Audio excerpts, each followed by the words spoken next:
In the summer of 1314, Scotland stood one battle away from disaster. England's king was marching north with the largest army seen in years. His goal was simple: break Scottish resistance, relieve Stirling Castle, and restore English control. If he succeeded, the victories Robert the Bruce had spent years building could collapse in a matter of days, and the future of Scotland from Stirling to Edinburgh might look very different. But near a small burn south of Stirling, everything changed. Over 2 tense days, a smaller Scottish army used ground, discipline, and timing so well that one of the most powerful kings in Europe was forced to flee. This is the story of Bannockburn, the battle that turned 1314 into one of the most important years in Scottish history. And just like stepping through ancient Rome, building by building, we are going to move across this story piece by piece. We will start with the castles that made this battle unavoidable. Then we will walk the ground itself, the roads, the streams, the tight space that trapped a much larger army. Then we will see how Robert the Bruce, Edward II, and thousands of ordinary fighting men shaped the result. And by the end, we will answer the bigger question. Why did this battle matter so much that more than 700 years later, people still see it as a turning point in the survival of Scotland? To understand Bannockburn, you have to start with the years before it. Scotland had been fighting for survival since the late 1200s. English kings had intervened in Scottish politics, occupied major strongholds, and tried to turn Scotland into a dependent kingdom. By the time Robert the Bruce was crowned king in 1306, his position was far from secure. He had rivals inside Scotland, English armies to the south, and no guarantee that his kingship would last. But year by year, Bruce rebuilt his position. He avoided wasting strength in open battle when he did not need to. Instead, he focused on mobility, local support, and taking back castles. That mattered because castles controlled roads, rivers, crossings, and entire regions. Whoever held the castles held the map. Earlier in 1314, Edinburgh Castle had been recovered for the Scots by Thomas Randolph in one of the most daring operations of the war. That was a huge symbolic and strategic gain. But one great fortress still mattered above almost everything else: Stirling Castle. Stirling sat at the gateway between north and south. Control Stirling, and you controlled movement through the heart of Scotland. When Bruce's brother, Edward Bruce, besieged the castle, an agreement was made with its English commander, Sir Philip de Mowbray. If the castle was not relieved by midsummer 1314, it would be surrendered. That deal forced the issue. Edward II of England could not ignore it. If Stirling fell without a fight, English prestige would suffer badly. If he marched north and won, he could crush Bruce in one decisive campaign, so both kingdoms were pulled toward the same place. At the center of this story were two very different rulers. Robert the Bruce had become king through crisis, civil war, and years of uncertainty. By 1314, he was experienced, cautious, and deeply familiar with the realities of Scottish warfare. He knew he could not waste men. He needed terrain and discipline to do the work that numbers could not. Edward II arrived with status, resources, and a far larger army, but commanding a great host and controlling it under pressure are not the same thing. The English army included experienced nobles, mounted knights, infantry, Welsh archers, and men drawn from across England, Wales, and Ireland. On paper, it looked overwhelming. Some estimates vary, and medieval numbers are often exaggerated, but most historians agree Edward brought a much larger force than Bruce could field. That difference is one of the main reasons Bannockburn became so famous. It was not just a Scottish win, it was a Scottish win against the side that seemed more powerful before the battle even started. Now picture the ground. This battle was not fought on a wide, empty plain where a larger army could spread out and use its full weight. That is the key to understanding everything that follows. South of Stirling lay an awkward landscape of roads, streams, lower ground, and restricted approaches. The Bannockburn itself was an obstacle, but the real issue was the combination of tight space and uneven terrain. Bruce chose ground that reduced the English advantage. Instead of letting Edward's larger force deploy cleanly, he positioned his army where cavalry would struggle to move freely and where pressure from the rear could turn confusion into panic. Modern battlefield research has reinforced how important the landscape was. This was not only a matter of bravery, it was a matter of space, footing, and direction. The Scots were also organised in schiltrons, dense formations of infantry armed with long spears. Earlier Scottish armies had used similar formations more defensively. Bruce's men would show that disciplined spear blocks could also move forward aggressively, so before the first full clash even began, the battle already had a shape. One side had numbers, the other had chosen the ground. The first day, the 23rd of June, was not yet the full battle people usually imagine. It was a tense day of contact, testing, and sudden shocks. As the English approached, one of the most famous moments in Scottish history took place. Robert the Bruce, lightly equipped and riding a small horse, was spotted by the English knight Henry de Bohun. De Bohun charged, hoping for a dramatic blow that could change the mood of the campaign at once.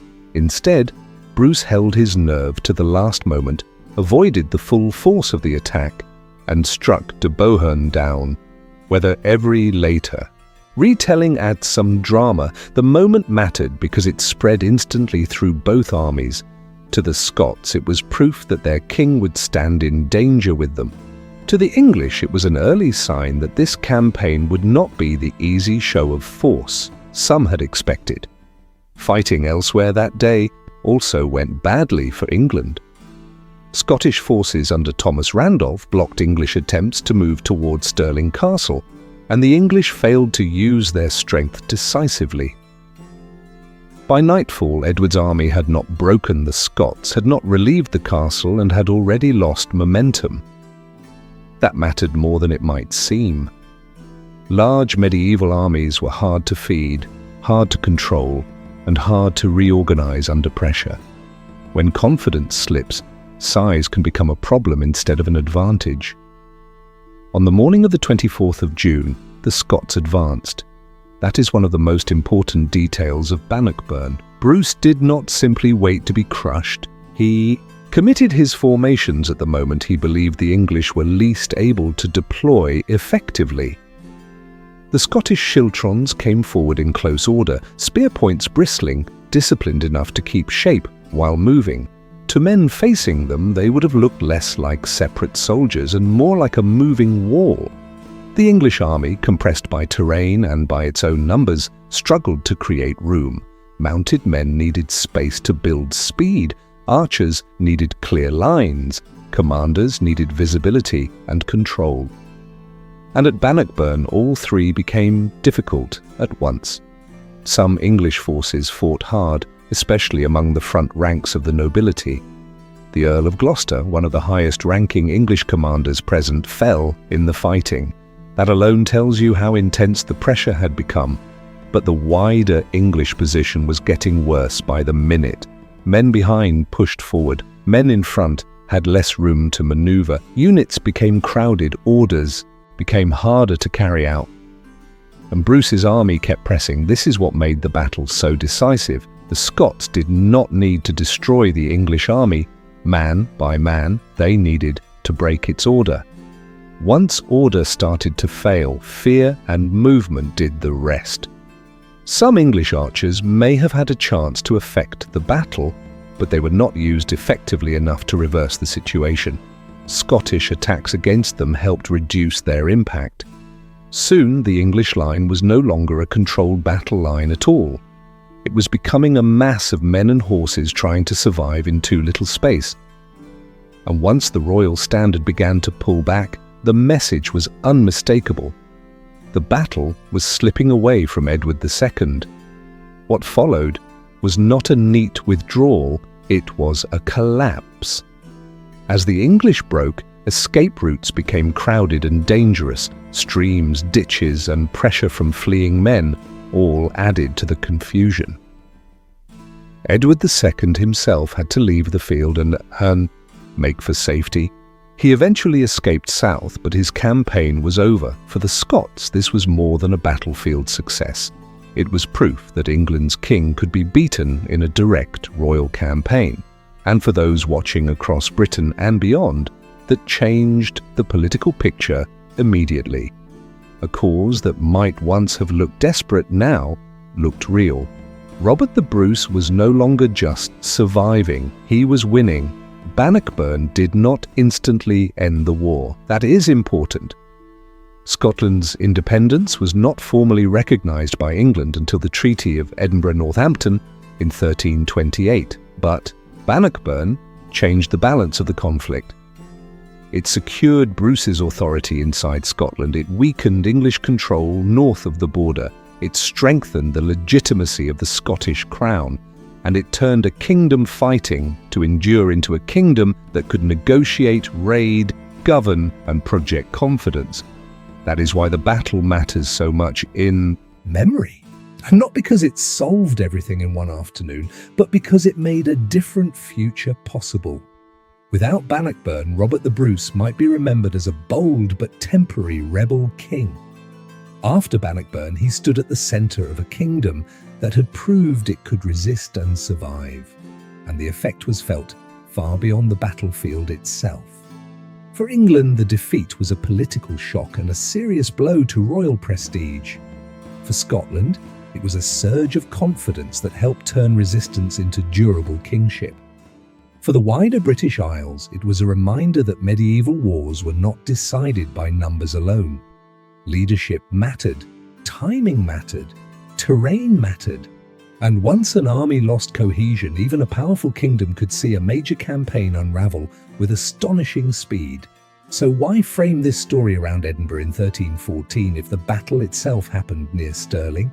Because 1314 was not only about one field, it was about the survival of a kingdom. Edinburgh was one of the great symbols of Scottish royal authority, trade, and political identity. Its castle had already returned to Scottish hands earlier that year. Stirling was the next great test.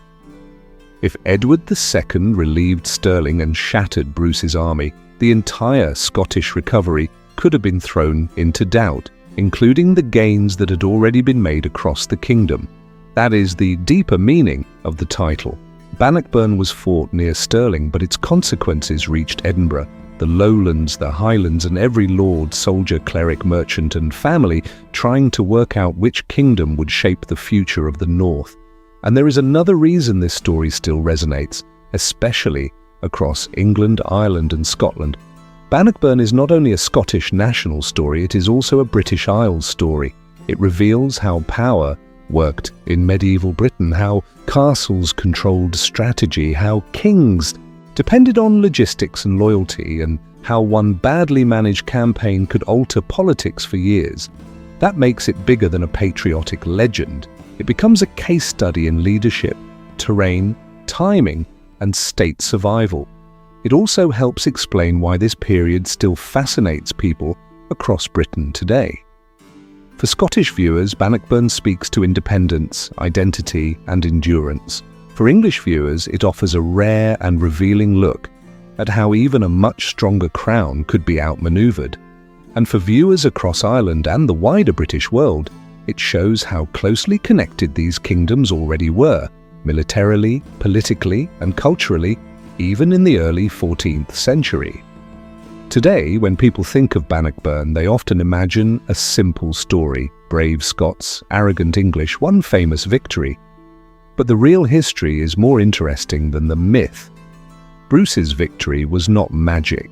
It came from preparation, experience, discipline, and a sharp understanding of place.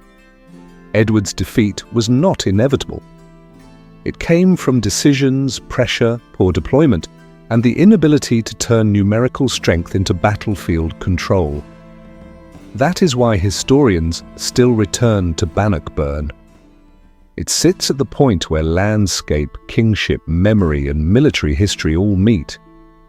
And for Scotland, it remains one of those rare moments when survival, legitimacy, and identity came together in a single event. Not the end of the story, but the moment the story changed. So when we look back at 1314, we are not just looking at a battle near Stirling, we are looking at the year Scotland proved that English power could be checked, that Bruce's kingship could endure, and that the future of the kingdom was still open. That is why Bannockburn still matters, and that is why 1314 still echoes far beyond the field where the battle was fought. Thank you so much for watching. If you enjoy this kind of deep historical storytelling, please subscribe to Walter Reconstructs History. I make videos that bring lost worlds, decisive battles, and great turning points back to life in a way that is simple, visual, and grounded in real history. And if there is another moment from British, Irish, or European history that you want to see reconstructed here, leave it in the comments below. Was it a siege, a rebellion, a battle, a lost city, or a forgotten kingdom? Let me know what story I should cover next on Walter Reconstructs History.